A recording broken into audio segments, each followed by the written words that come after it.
खांसी में अब ठंडी के दिन है, सर्दी की शिकायत होगी, खांसी व कफ की शिकायत होगी। दाएं नथुने से श्वास लिया और रोका, 1 से सवा मिनट श्वास रोका और मन में जप करो, नासै रोग हरै सब पीरा, जपत निरंतर हनुमत वीरा।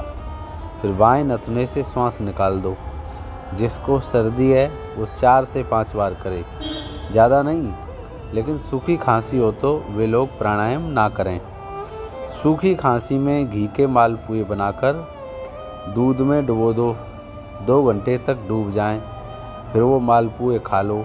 सूखी खांसी में आराम मिलेगा।